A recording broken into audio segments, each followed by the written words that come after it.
The test is in 4-part, Part 1, Part 2, Part 3, and Part 4. Now look at Part 1. Part 1. Section 1. You will hear a conversation between a clerk from a moving company and a woman who wants to relocate to the United States. First, you have some time to look at questions 1 to 6.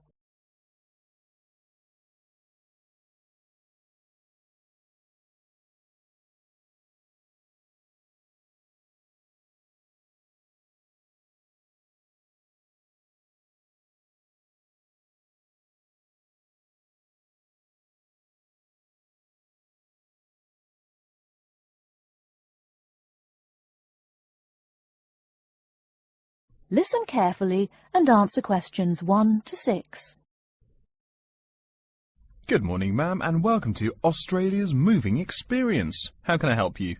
Well, I hope you can help me. I'm so up in the air right now. Just calm down now. Let me guess. You're moving and it has you a little confused. That's it exactly.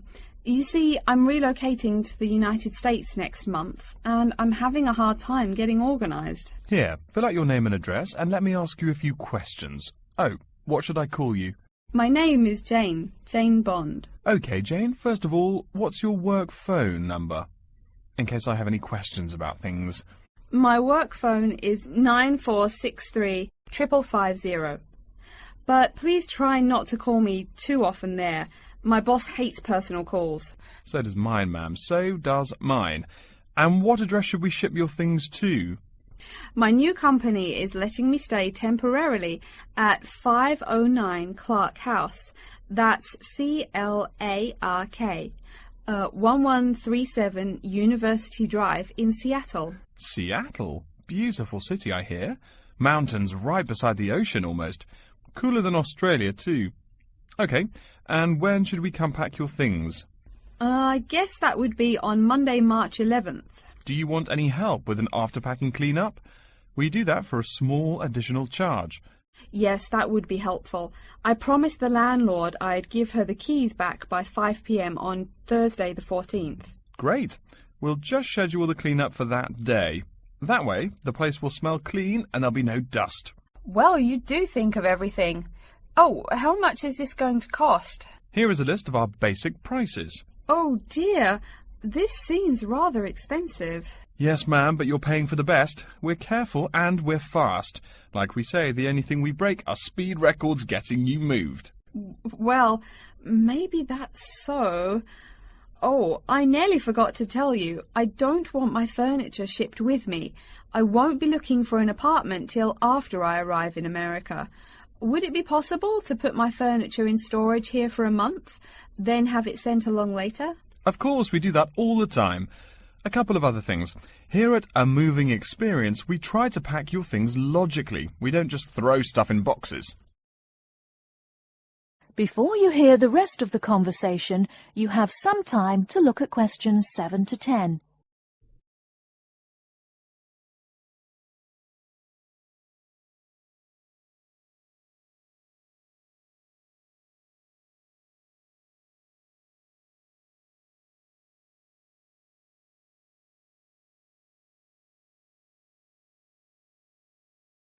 Now listen and answer questions 7 to 10. Do you have any special requests? You know, things you want packed in some special place, so you know where to find them. Like what? Oh, I don't know. Things like dishes, maybe. Not to be rude, but you look like a lady who likes to eat. Ah, yes, I need my dishes and things where I can find them quickly. Great. We'll put those dishes and cutlery in what we call the emergency pack. Can you think of anything else? I do have an antique tea kettle my great-grandmother gave my mother. I wouldn't want to lose that. So I guess you'd better put that in storage with the furniture. Grandma's tea kettle with the furniture. Got it. Say, how about things like your alarm clock? You don't want to miss your plane on the big day, right? Well, you certainly think of everything. Yes, that's right. I'll also need my alarm clock where I can find it. Fine, we'll put that in your personal package. And of course, we'll give you a list of where we pack everything. So all you'll have to do on Thursday the 14th is grab your luggage on your way out the door. I couldn't help noticing the new CD player you're carrying. Is that a Samsung? Why, yes it is. One of their best. Cost me nearly $100 it did. Do you want to take special care of it? I mean, it's brand new. Take care of it, but nothing special. You can just put it in storage with the furniture. That looks like everything we need here. I guess you're all set. That was certainly quick. Thank you, young man. This has been a most moving experience.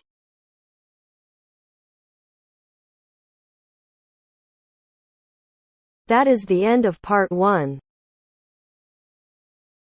You now have half a minute to check your answers.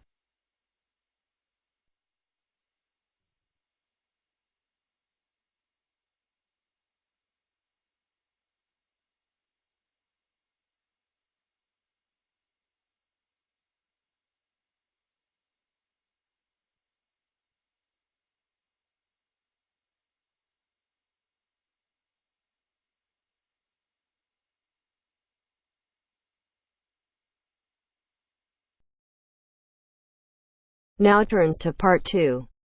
Part 2. You will hear a talk about safety in different regions. First, look at questions 11 to 14.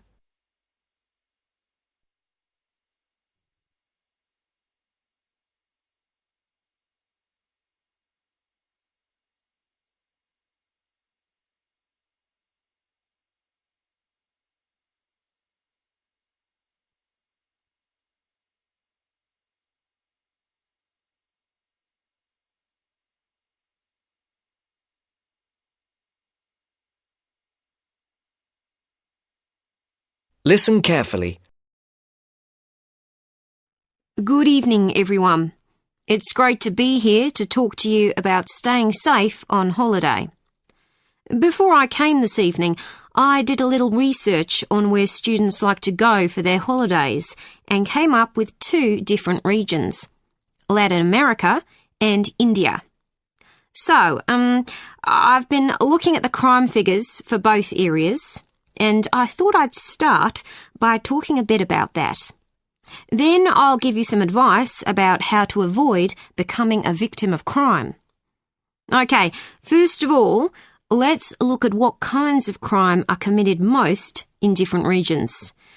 Okay, I'll start with India. Generally, India isn't thought of as a dangerous place for individuals, but there has been an increase in handbag theft in recent years. So keep an eye on your bag when you're out in the street. Right. Now, let's look at Latin America.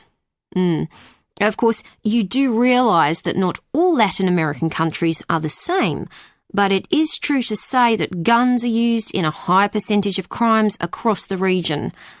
Looking at the figures, it seems that gun crime is a serious problem throughout. Before the broadcast continues, look at questions 15 to 20.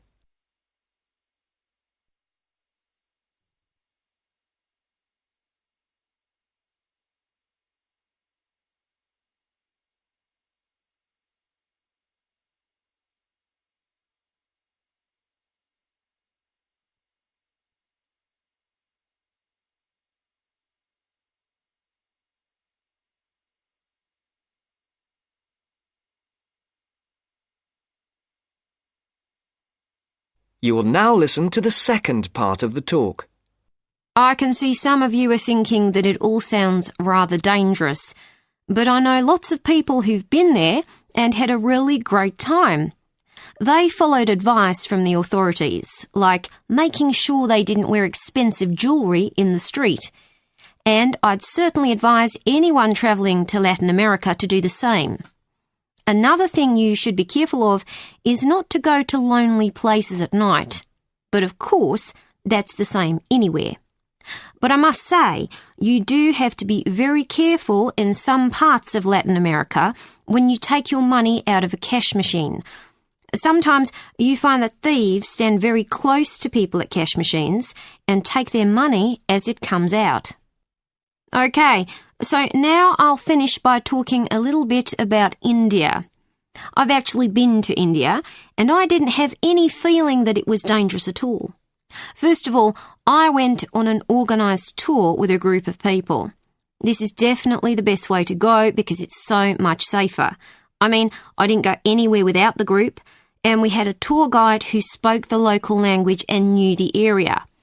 In fact, I remember now, she warned us not to go off with strangers, even if they seem nice and friendly.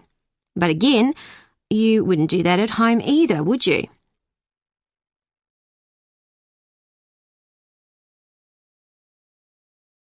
That is the end of part 2. You now have half a minute to check your answers.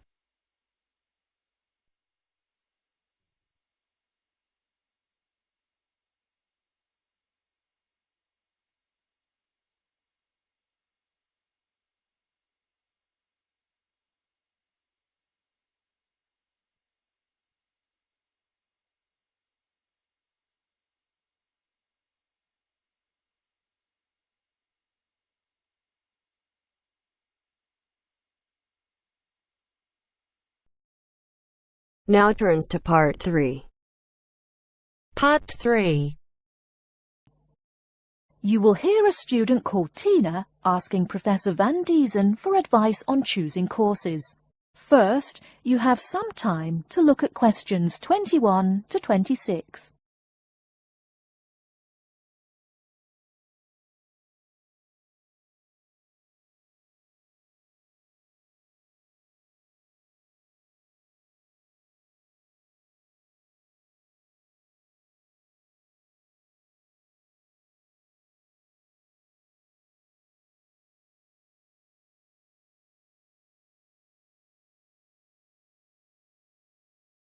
Now listen carefully and answer questions 21 to 26. Hello, are you Professor Van Diesen? Yes, I am. And who might you be? Oh, sorry, my name is Tina. I'm a freshman here. They told me I should ask you for advice in choosing courses. Well, that's part of what I'm here for. Please come in and sit down. Now, what are your questions? I almost don't know. Everything is so confusing. Like, what is a specialized course? Oh, easy. A specialized course is one that is compulsory, meaning it's a requirement for your major, and regular, so you can't place out by taking a proficiency exam. That sounds pretty strict. Then what are all these general courses? I seem to have to take so many. Nothing to be alarmed over. These are courses open to all students and not directly related to your major. The university offers these general courses to choose so that you can become more well-rounded individuals.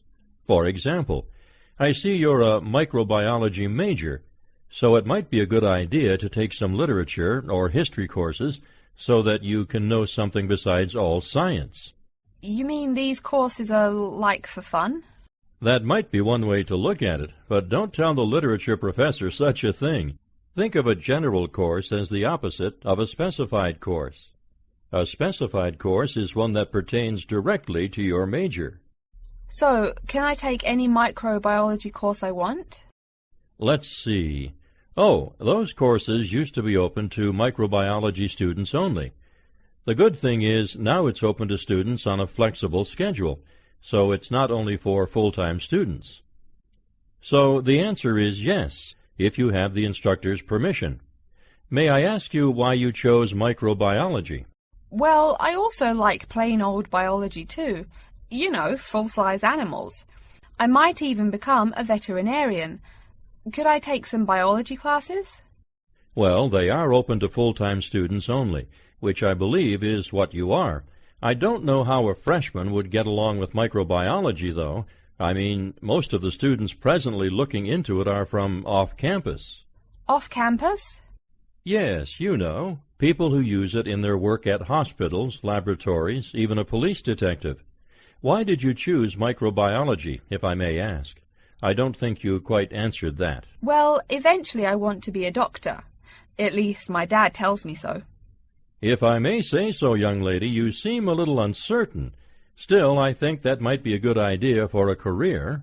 Of course, if you're thinking about being either a doctor or a vet, You should take some medical science classes before you even think of applying to med school. Great! What should I take? There is one small problem. The new medical sciences building is under construction, so there are no experimental facilities available until next year. I'm afraid you'll have to wait, but don't forget to take those courses at the first opportunity. Oh, bummer. Is there any other course you'd recommend for someone like me? Well, since you seem to like animals, have you ever thought about looking into environmental science? No, I never really thought about it before. Is it worthwhile? Quite. In fact, it's the fastest growing subject on this campus. Before you hear the rest of the talk, you have some time to look at questions 27 to 30.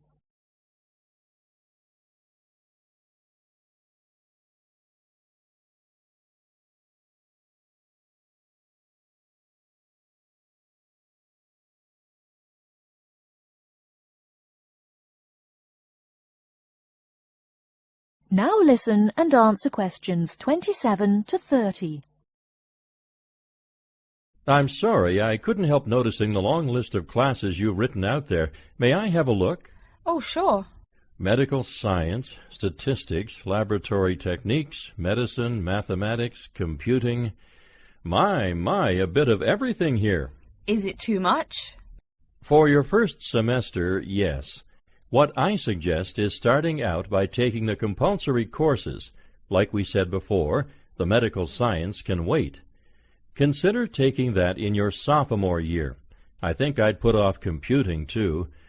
I recommend to all freshmen that I talk to get the compulsory mathematics out of the way as early as possible, so take that one. It'll be one less difficult course you have to focus on when the science lab opens next year, and you have to catch up on classes like laboratory techniques. Your major also requires statistics, so you have to balance 2 math classes, and no doubt you should take that. Otherwise, get your required medicine course out of the way by taking something theory-based. Oh, of course, and your environmental science class, if you're interested. The others can wait, though I think computing is definitely a good idea, even though it's not required. I see, too, on your paper there, you seem to have had high marks on the entrance exam. Yeah, I guess so. Don't be shy. Have you thought about applying for a scholarship? Do they have any? I mean, my dad is always complaining about how much money it costs him. In your department, there are actually 3 full scholarships available. They cover tuition and provide $1,500 cash. $1,500 cash? Party! Please, miss, the money is intended more as a textbook allowance, not party money. If you promise to behave, I'll show you how to apply. Great, and thanks.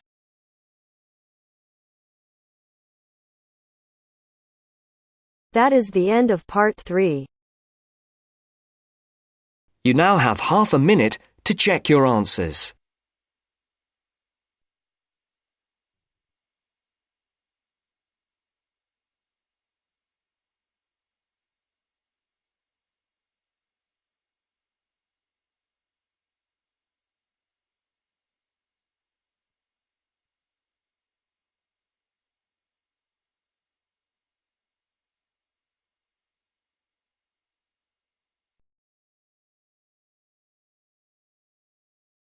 Now turns to part 4. Part 4. You will hear an orientation lecture on sports therapy. First, you have some time to look at questions 31 to 40.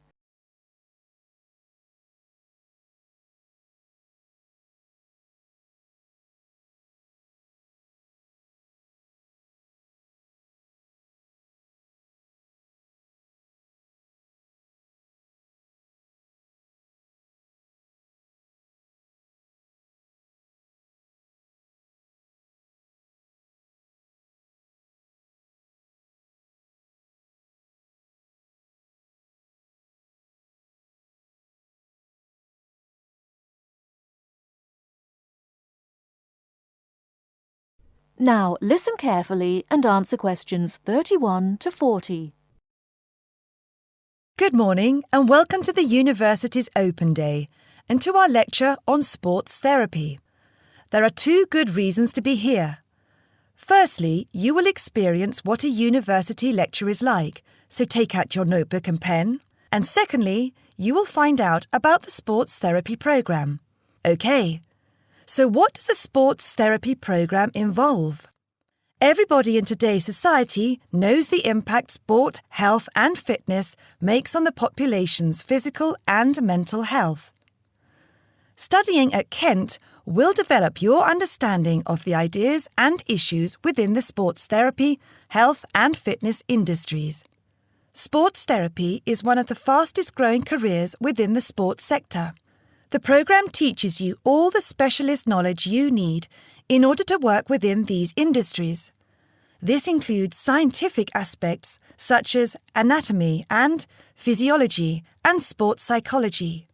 You learn how to design training programs and lifestyle profiles for a range of clients and to understand the role of sports promotion and event management. The degree also covers the treatment and prevention of sporting injuries and the importance of referral programs. There will be a full description of these subjects for you available at the door when you leave this lecture. Now, just to talk a little about teaching and assessment. The program involves taking part in and designing practical sports sessions, lectures, small group seminars and private study. On average, you have 6 lectures, 3 practical sessions and a 1-hour-long seminar per week. And you also spend additional time developing your coaching and theoretical knowledge in real-life situations. At Stage 1, the first half of the year is assessed by 100% coursework and observed assessments. A majority of the modules also have written exams within the final half of the year, with the rest practically assessed.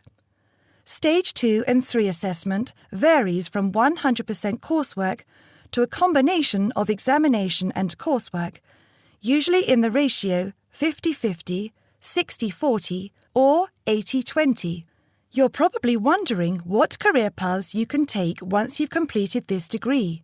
Well, careers can vary from employment in health and fitness clubs, sports injury clinics, sports development within local authorities, or with national governing bodies of sport, working in community leisure or sports attractions, self-employed personal trainer or sports therapist. There are some requirements you need to fulfill to enter this course. International students can qualify with the following: school certificates and higher school certificates awarded by a body approved by the university, matriculation from an approved university, with a pass in English language at GCSE O-level or an equivalent level in an approved English language test, passing one of Kent's foundation programs, provided that you meet the subject requirements for the degree course you intend to study, or an examination pass accepted as equivalent to any of the above. In order to enter directly onto a degree course, you also need to prove your proficiency in English, and we ask for one of the following: average 6.5 in IELTS test, minimum 6.0 in reading and writing, Grade B in Cambridge Certificate of Proficiency in English, Grade A in Cambridge Advanced Certificate in English, a pass overall in the JMB/NEAB test in English for overseas students, with at least B in writing, reading and speaking modules, a TOEFL score of at least 580 written test or 237 computer test. If you haven't yet reached those standards, Kent runs a foundation course for international students, which gives you a year's academic and language training before you begin on your degree. Right, that's about it. Any questions? That is the end of part 4. You now have half a minute to check your answers.